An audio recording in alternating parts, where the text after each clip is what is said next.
ទុកមកកដប់ទៅយកអាស្មៅហ្នឹងយកទៅដាក់ឲ្យមន់ស៊ីទៀតណាដល់ពេលអញ្ចឹងចំណេញណាហើយគាត់ចំមន់ទាច្រើនមែនតើជាពិសេសមន់ហ្មងហើយគាត់នឹងកន្លែងចការគាត់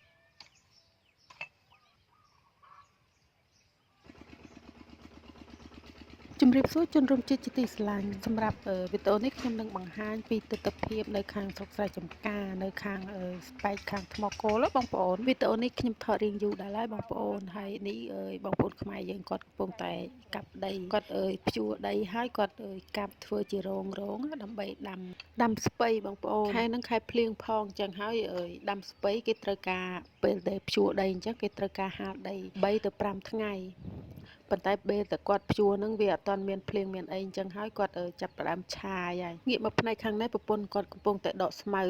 នៅរោងជីក្រហមហើយប្តីគាត់ផងឈូសឆាយដីដើម្បីឲ្យម៉ត់ល្អហើយធ្វើជារងបើជីក្រហមគាត់ផងអ៊ូល្អណាបងប្អូនឃើញអញ្ចឹងថតនៅចិត្តល្អណានៅម្ដុំខាងគាត់ហ្នឹងភាគច្រើនគេដាំតែបន្លែទេបងប្អូនដាំបន្លែចិញ្ចឹមសត្វចិញ្ចឹមមាន់ចិញ្ចឹមទាអីចឹងទៅដល់ពេលអញ្ចឹងឮតែសំឡេងសត្វយំតែហ្នឹងថតទៅទីនេះអត់ហងពីគេកៅហើយស្មៅដែលដុះនៅក្នុងជីហ្នឹងភាគច្រើនទៅផ្ទីថ្មបងប្អូនភាគច្រើនផ្ទីថ្មច្រើនមែនតើហ្មងតែគេដកហ្នឹងក៏មិនអត់ប្រយោជន៍ដែរគេដកហ្នឹងគេដាក់ធុងឬក៏ក្រងមួយទៅអានេះគាត់យកធុងយកមកដាក់ធុងពេត្រូបងប្អូនគាត់យកមកដាក់មកដកដាក់ទុកមកកដប់ទៅយកអាស្មៅហ្នឹងយកទៅដាក់ឲ្យមន់ស៊ីទៀតដល់ពេលអញ្ចឹងចំណេញហើយគាត់ចំមន់ទាច្រើនមែនតើជាពិសេសមន់ហ្មងហើយគាត់នឹងកន្លែងចការគាត់ហ្នឹងក៏មានស្រះមួយកន្លែងដែរស្រះហ្នឹងគាត់ចិញ្ចឹមត្រីចិញ្ចឹមអីទៀតដល់ពេលអញ្ចឹងគាត់ក៏រកទិញបន្លែប្លុកពីគេណាត្រីអីក៏គាត់មិនសូវទិញដែរមកហូបទិញចំណីចំណុកហូបពេលព្រឹកបន្តិចទេ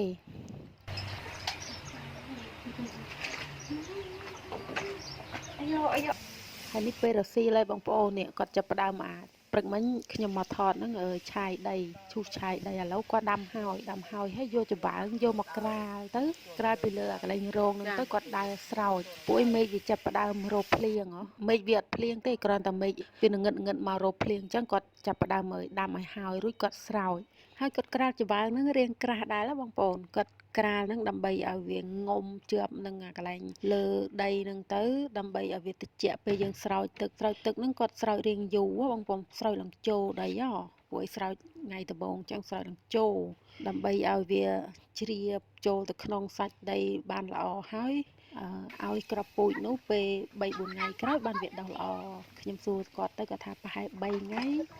ដុះហើយ2ថ្ងៃ3ថ្ងៃ2យប់3យប់អីហើយនេះខ្ញុំមកមើលនេះ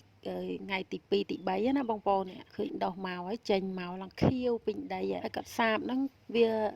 ក្រាស់ដែរណាតែនៅពេលដែលខ្ញុំថតឲ្យបងប្អូនទស្សនាហ្នឹងវាដុះមិនទាន់ស្រស់ល្អឯណាបងប្អូន